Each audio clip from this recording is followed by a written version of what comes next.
আলুর দমের সাথে খাওয়ার জন্য কড়াইশুঁটির কচুরি তৈরি করে নেব। তার জন্য প্রথমে একটা পাত্রে পরিমাণ মতো ময়দা নিয়ে নেব। তারপর তাতে পরিমাণ মতো নুন, কিছুটা চিনি, কিছুটা জোয়ান ও পরিমাণ মতো সাদা তেল দিয়ে দেব। দিয়ে ময়দাটাকে ভালো করে ময়ম দিয়ে একটা ডো তৈরি করে রাখবো। তারপর মিক্সিং জারে বেছে ধুয়ে রাখা কড়াইশুঁটি দিয়ে দেব। তারপর তার মধ্যে দুটো কাঁচা লঙ্কা ও হাফ ইঞ্চি আদার টুকরো দিয়ে দেব। তাতে পরিমাণ মতো জল দিয়ে ঢাকনা দিয়ে ব্লেন্ড করে নেব।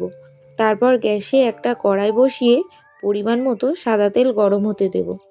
তেল গরম হয়ে উঠলে তাতে প্রথমে কালো জিরে ও হিং ফোড়ন দিয়ে দেব। তারপর ভালো করে নাড়াচাড়া করে পেস্ট করে রাখা কড়াইশুঁটিটা দিয়ে দেব। তারপর তাতে স্বাদ মতো নুন ও স্বাদ মতো চিনি দিয়ে ভালো করে জল শুকনো অবধি নাড়াচাড়া করে পুর তৈরি করে নেব। তারপর মেখে রাখা ডো থেকে লেচি তৈরি করে লেচিটাকে ভালো করে ঘুরিয়ে ঘুরিয়ে বাটির শেপ দিয়ে তার মধ্যে পুর ভরে বেলে নেব। তারপর গরম তেলে দিয়ে ভালো করে উল্টে পাল্টে ভেজে নিলেই তৈরি হয়ে যাবে আমাদের আলুর দমের সাথে গরম গরম কড়াইশুঁটির কচুরি।